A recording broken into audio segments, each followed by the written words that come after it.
안녕하십니까? 늦음의 성령을 강구하는 하늘숲 새벽 묵상 시간입니다.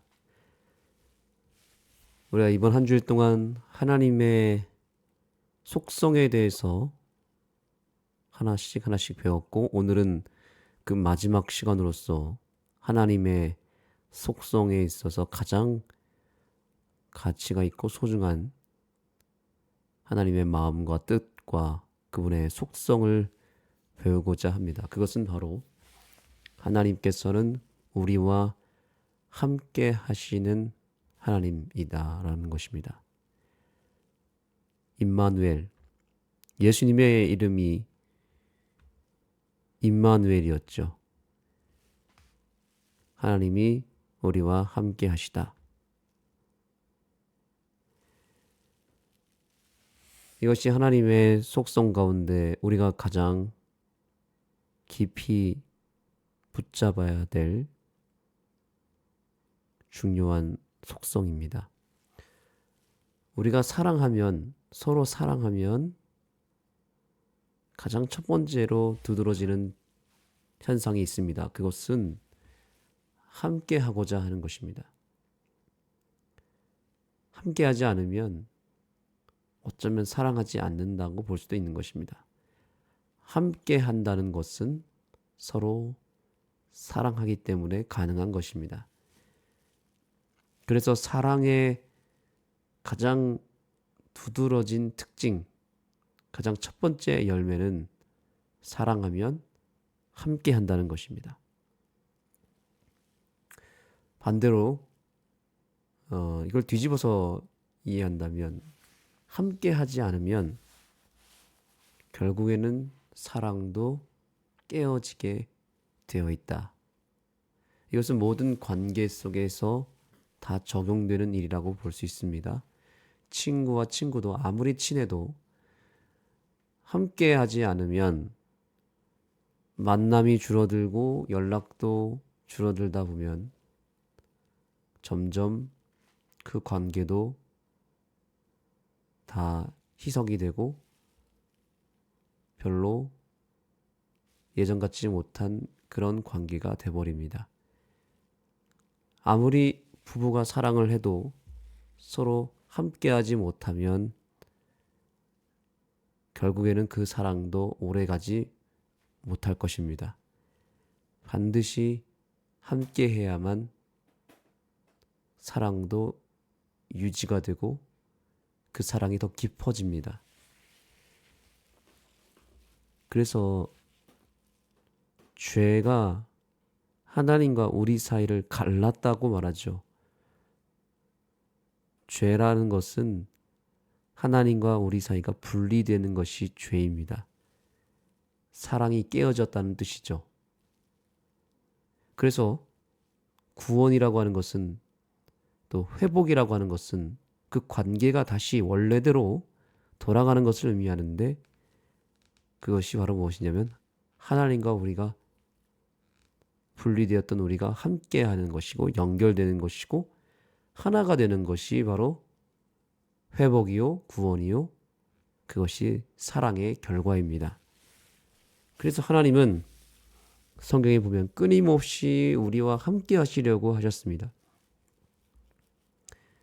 예수님이라고 하는 존재가 참 신비로우면서도 때때로 우리 인간적인 생각으로는 예수님, 즉 하나님이 인간으로 이 땅에 오신 존재로서 그분을 예수님이라고 하는데 그 예수님을 많은 사람들이 이해하지 못합니다.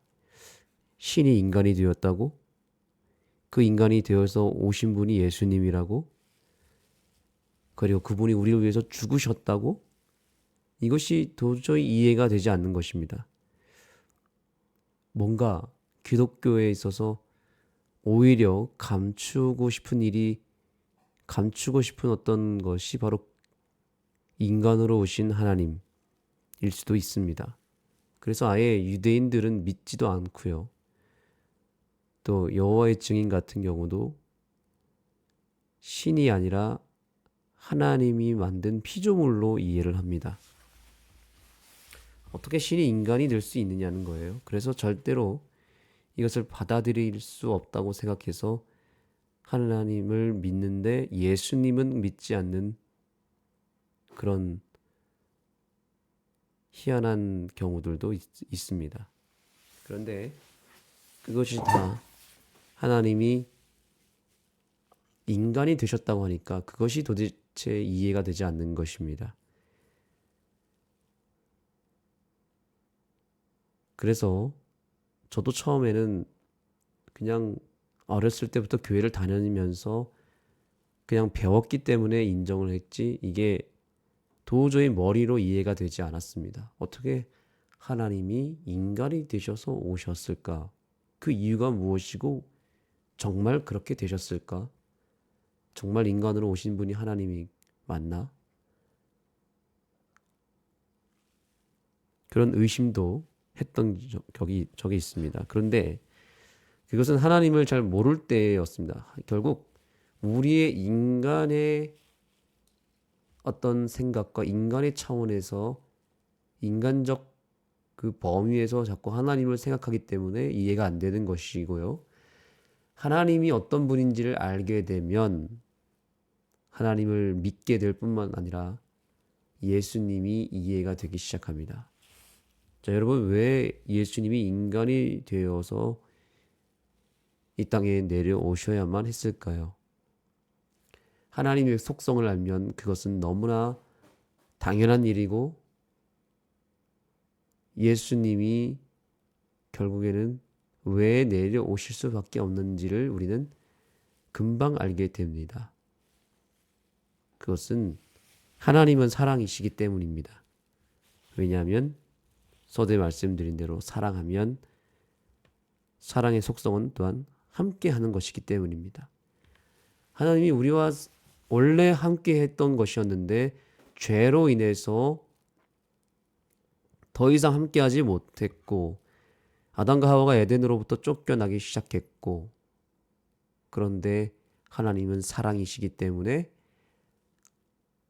절대로 포기할 수 없는 한 가지가 무엇이었냐면 바로 우리와 함께하기 위한 하나님의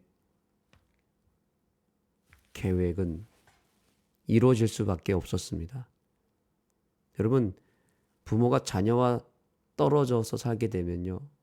잠시라도 떨어져 있으면 뭔가 마음 가운데 큰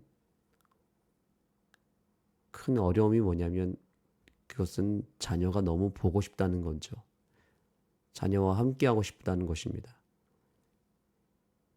부모에게 가장 힘든 일은 자녀와 분리되어 있는 것, 자녀와 함께하지 못하는 것입니다. 하나님은 우리와 함께 하시기 위해서 결국 예수님이 인간이 되셔야만 했습니다. 그래서 그분의 이름이 임마누엘이었습니다.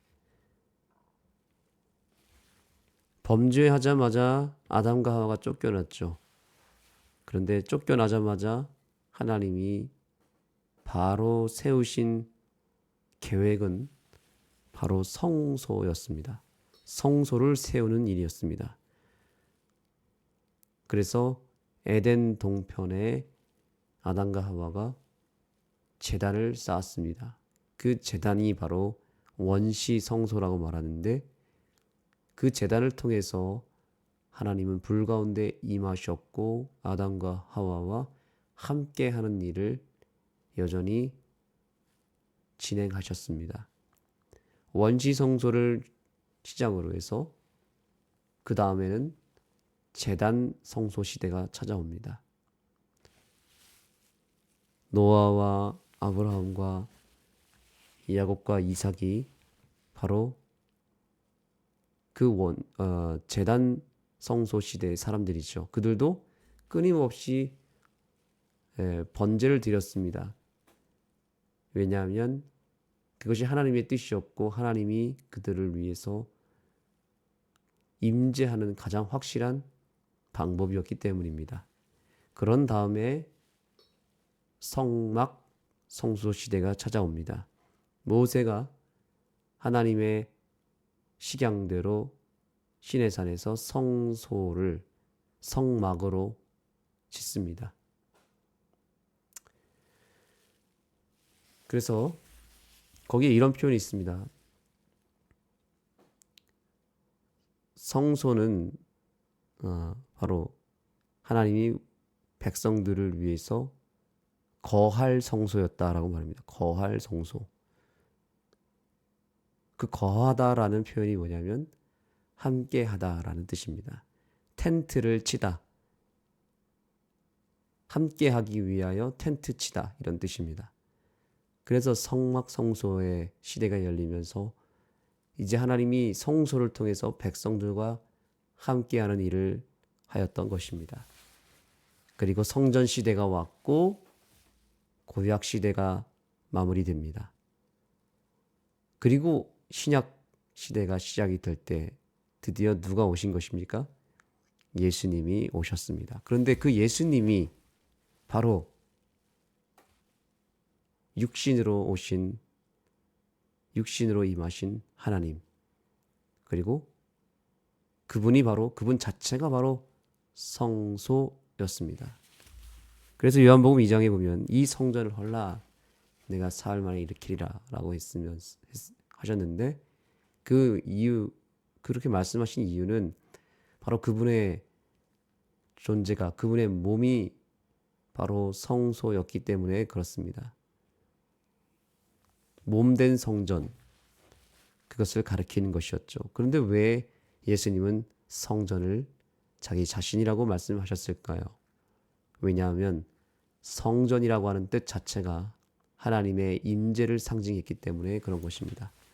우리와 함께 하기를 원하셔서 성전을 세우신 하나님이 이제는 육신으로 오셔서 우리와 함께 하셨기 때문에 예수님이 그야말로 임마누엘, 우리와 함께 하시는 하나님, 우리에게 거하시는 하나님, 우리와 함께 하기 위하여 성막, 텐트를 치신 하나님이 드디어 예수님을 통해서 완전히 드러났기 때문에 예수님은 그 성전을 자기 자신에게 적용시킨 것이었습니다. 예수님이 인간이 되신 이유 간단합니다. 육신이라고 하는 성막을 통하여 우리와 함께하고 우리와 만나고 우리와 친밀한 관계를 맺기 위하여 육신이 되셔서 이 땅에 내려 오신 것이었습니다. 이제 우리가 하늘나라에 가게 되면 바로 그 예수님과 영원토록 함께하며 그분을 만나게 되고 그분과 함께 대화를 나누고 그분과 친밀한 관계를 갖게 될 것입니다.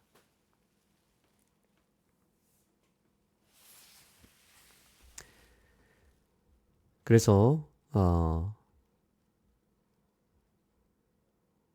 여기 요한복음 14장 9절의 말씀을 보겠습니다. 예수께서 이르시되 빌립아 내가 이렇게 오래 너희와 함께 있으되 여기에 주목하시면 좋겠습니다. 내가 나를 알지 못하느냐, 나를 본 자는 아버지를 보았거늘 어찌하여 아버지를 보이라 하느냐. 예수님을 만나는 것은 누구를 만나는 거였냐면 아버지 하나님을 만나는 것과 같은 일이었다고 말합니다. 이것이 예수님의 고백이었습니다. 나를 본 자는 아버지를 보았다고요. 그리고 궁극적으로 예수님과 함께 한다면 누구와 함께 하는 것이냐면 아버지와 함께 하는 것과 동일한 일입니다. 예수님은 그야말로 나와 하나님 아버지 사이를 연결시켜주는 만남의 장소가 예수님입니다. 우리 고속도로에 가면 휴게소에 만남의 장소 휴게소가 있습니다. 두 길이 어긋나 있는데 이 휴게소가 연결을 시켜줘서 그 휴게소 안에서 만날 수 있는 양쪽 끊어진 길에서 이 만남의 장소를 통해서 만날 수 있는 기회가 생깁니다. 하나님과 우리 사이가 갈라졌는데 예수님이라고 하는 존재가 다리를 연결해줘서 서로가 만날 수 있는 길이 열리게 된 것입니다. 그래서 예수님이 나는 길이요 진리요 생명이라고 말씀하셨습니다. 예수님은 하나님께로 나아가게 하는 길입니다. 하나님을 만날 수 있는 만남의 장소입니다. 그래서 예수님과 함께하는 일에 우리는 최선을 다해야 되고 예수님을 아는 일에 힘써야 됩니다. 모든 것은 예수님을 통해서 가능합니다. 하나님을 만나는 것도, 하나님의 음성을 듣는 것도, 하나님께로부터 복을 받는 것도 오로지 100% 예수 그리스도를 통해서만 우리는 모든 것을 받을 수 있게 되어 있습니다. 그러므로 우리는 예수님에게 오늘도 집중해야 되고 예수님을 알기 위해 애써야 되며 예수님과 함께하기 위하여 우리의 신앙이 시작되어야 합니다. 그러면 우리는 하나님 아버지를 알게 될 것이고 그분과 하나가 되어 있을 것입니다. 그래서 예수님을 이 땅에 보내신 것이고 지금 이 순간에도 우리를 예수님을 향하여 시선을 돌리게 하고 예수님께 주목하게 하는 일은 예수님 외에는 그 어떤 존재도 하나님을 온전히 알 수 있게 하는 존재가 없기 때문입니다. 우리는 예수님을 떠나서는 살 수 없습니다. 예수님을 떠나서는 아무것도 할 수 없으며 특별히 하나님에 대해서 전혀 알 수도 없고 그분과 연결될 수도 없습니다. 오로지 예수님을 통해서만 모든 것이 가능합니다. 그래서 예수님이 지금 이렇게 빌립에게 이야기를 하는 겁니다. 빌립이 뜬금없이 주여 아버지를 우리에게 보여주옵소서라고 말합니다. 그리하면 족하겠나이다. 빌립은 예수님과 함께 했음에도 불구하고 누구를 놓쳤냐면 아버지 하나님을 놓쳤고 만족이 없었던 것입니다. 그래서 그리하면 족하겠나이다 라는 고백을 하게 됩니다. 이것이 지금 이 빌립의 고백이 우리의 현재의 고백일 것입니다. 우리가 오늘 회개해야 될 죄는 바로 이 빌립의 죄입니다. 예수님을 알았다면 아버지도 알았거늘 예수님과 함께 했다면 아버지와 함께 했거늘 우리는 예수님을 알고는 있는데 여전히 하나님을 알지 못하고 있습니다. 이유는 예수님의 존재를 잘 몰랐기 때문이고요. 예수님을 피상적으로 알았기 때문입니다. 우리가 신앙을 한다고 얘기를 하지만 많은 것을 안다고 얘기를 하지만 과연 예수님을 어느 정도 알고 있습니까? 하나님을 어느 정도로 이해하고 있습니까? 정말 오늘 우리의 교만이 깨어지는 그런 날이 되기를 소망합니다. 우리는 다 안다고 생각합니다. 신앙이 오래되면 오래될수록 우리가 그 신앙이라고 하는 내 과거 경험과 또 교회의 어떤 전통과 신앙의 어떤 겉으로 드러난 모습을 통해서 우리는 우리 스스로를 판단하고 우리 스스로의 상태를 굉장히 왜곡되게 이해를 하고 착각을 하고 살아갈 때가 있습니다. 그런데 오늘 주님은 빌립에게 하셨던 말씀을 우리에게 하고 계십니다.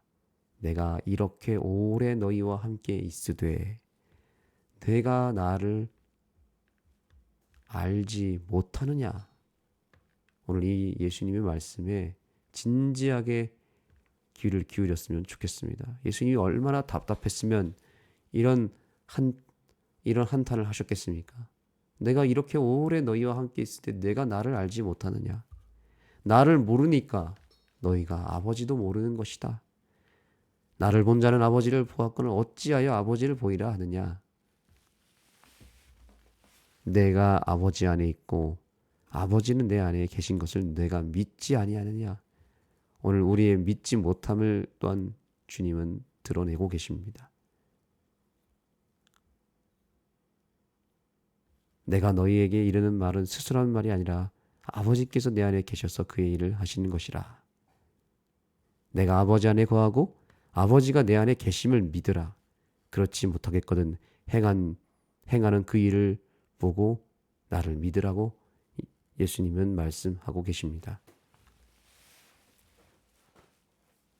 우리가 예수님에 대한 진지한 고민을 해야 됩니다. 과연 내가 예수님을 알고 있는가? 예수님을 얼마나 생각하고 있는가? 나와 함께 하기를 원하셔서 오늘도 나에게 임하셨고 나와 가장 가까운 곳으로 향하고 계시는 예수님을 바라보며 과연 나는 예수님과 함께 하기 위해서 얼마나 노력을 했는가? 이런 진지한 영적 고민과 회개가 일어나게 되기를 소망합니다. 많은 그리스도인들이 예수님을 믿는다고 말하지만 정작 예수님을 알지 못합니다. 예수님을 알려고 하지도 않습니다. 그리고 예수님에게 그렇게 큰 관심이 없습니다. 그것이 분명한 이유는 예수님과 관계를 맺는 일이 아직도 어렵기 때문에 그런 것입니다. 정말 예수님을 사랑하고 예수님의 관심이 있다면 예수님과 함께하기 위한 노력들을 안 할 수가 없을 것입니다. 여러분 보십시오. 예수님이 우리를 너무나 사랑하기 때문에 얼마나 사랑했으면 인간이 되셔서 오시려고 하셨을까요? 이게 하나님의 마음을 알게 되면 예수님이 이해가 되는 것입니다. 그 마음을 모르기 때문에 인간으로 오신 예수님이 이해가 되지 않고 믿어지지가 않는 것입니다. 그것은 철저하게 하나님의 관점에서만 이해해야 합니다. 왜냐하면 하나님이 우리와 정말 간절하게 함께하기를 원하셨기에 그 결과로서 예수님이 오셨던 것입니다. 그 예수님이 우리와 얼마나 함께하기를 원하셨으면 인간이 되셔야만 했을까요? 이제 우리의 노력이 필요한 것입니다. 나도 하나님과 함께하기를 원하고 특별히 예수님과 함께하기를 원하여 정말 간절하게 애타게 부르짖고 기도하며 말씀을 붙잡고 기도로 주님께 나아가기를 힘쓰는 그 우리의 진정 어린 마음과 그 열정이 결국에는 예수님을 만나게 하는 결과를 우리에게 허락해 주실 것입니다. 그리고 드디어 예수님을 영의 눈으로 보게 되는, 만나게 되는 특권이 생기게 되는 것입니다. 오늘 우리는 예수님과의 관계를 다시 돌아보고 예수님과의 관계를 다시 한번 새롭게 하는 귀한 시간이 되기를 간절히 소망하며 말씀을 마치겠습니다. 하나님 아버지, 우리와 함께하기를 원하시는 주님의 마음을 오늘 우리의 마음에 간직하기를 원합니다. 우리도 주님이 너무 보고 싶습니다. 주님을 만나고 싶습니다. 주님과 함께하고 싶습니다. 알려주시고 또한 주님께서 그 방법대로 우리를 만나게 하여 주옵소서. 우리의 마음을 열어주시고 우리가 정말 주님과 함께하는 일에 집중할 때 정말로 주님을 만나고 주님과 함께하는 것을 느끼고 주님이 내 곁에 늘 계심을 인식하며 살아갈 때 보이지 않지만 우리의 마음을 통해서 만날 수 있는 주님을 반드시 매 순간마다 느끼고 경험하고 실제로 하나님과 함께하는 내 자신이 되도록 우리의 신앙을 새롭게 하는 이 하루가 되게 하여 주옵소서. 예수님의 이름으로 간절히 기도드립니다. 아멘. 이제 오늘 말씀을 생각하시면서 각자 개인 기도하시겠습니다. 오늘 예수님과 내가 정말 가까워지고 이전보다 더 함께하고 하나가 되는 그런 하루가 되도록 주님 앞에 간절히 간구하도록 하겠습니다.